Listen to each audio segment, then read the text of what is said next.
Assalamualaikum warahmatullahi wabarakatuh. Perkenalkan, nama saya Nur Anissa, mahasiswi Fakultas Ekonomi dan Bisnis Universitas Tanjung Pura Pontianak.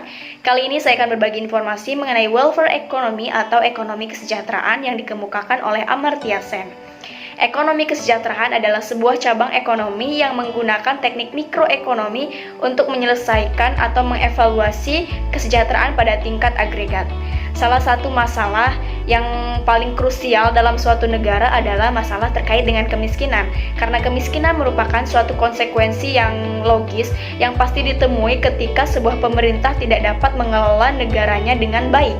Hal ini senada atau sejalan dengan apa yang dikemukakan oleh Amartya Sen, yang mana ketika pemerintahan yang otoriter dan tidak terbukanya kebebasan pers itu sangat mudah untuk terjadinya kemunduran ekonomi, dan kelaparan juga akan mudah untuk ditemui di mana-mana. Ini merupakan kritikan yang amat pedas yang dikemukakan oleh Amartya Sen. Amartya Sen juga berkeyakinan bahwa ilmu ekonomi itu tidak hanya berurusan dengan pendapatan dan kekayaan saja, namun sudah seharusnya juga memiliki dimensi kemanusiaan dan moral yang kuat. Di dalam bukunya, Amartya Sen juga berpendapat bahwa hidup dan martabat manusia itu jauh lebih berharga jika hanya untuk dijadikan sebagai tumbal dalam persoalan ekonomi. Menurutnya, sudah seharusnya jika nilai keindividuan tidak dipinggirkan dalam setiap kajian dan perdebatan ekonomi. Nah, kita masuk ke kapitalisme dan liberalisme sebentar, karena ini sebagai tolak ukur atau acuan kenapa sih perlu adanya welfare ekonomi atau kesejahteraan ekonomi.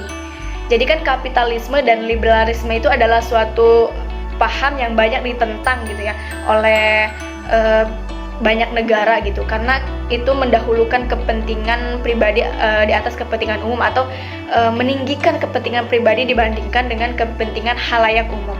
Dan pemerintah juga tidak berhak untuk menentukan jalannya perekonomian di dalam sistem kapitalisme dan liberalisme ini.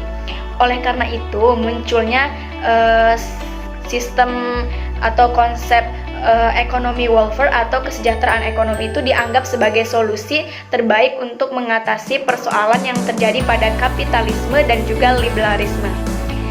Nah, pemahaman welfare ekonomi itu digabungkan dengan kapitalisme di beberapa negara, sehingga disebut juga dengan sistem ekonomi campuran.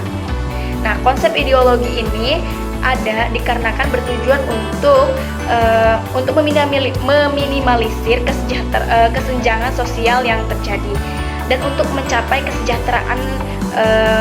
kesejahteraan masyarakat di semua kalangan. Nah, di sini saya akan memberikan contoh penerapan teori dari welfare ekonomi atau kesejahteraan ekonomi.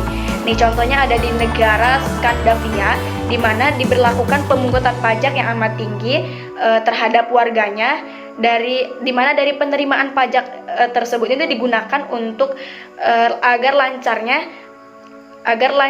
welfare ekonomi, sehingga welfare ekonomi itu bisa berjalan dengan baik dan kesejahteraan masyarakat akan tercapai, dan jaminan-jaminan sosial yang dibutuhkan oleh masyarakat itu bisa terpenuhi.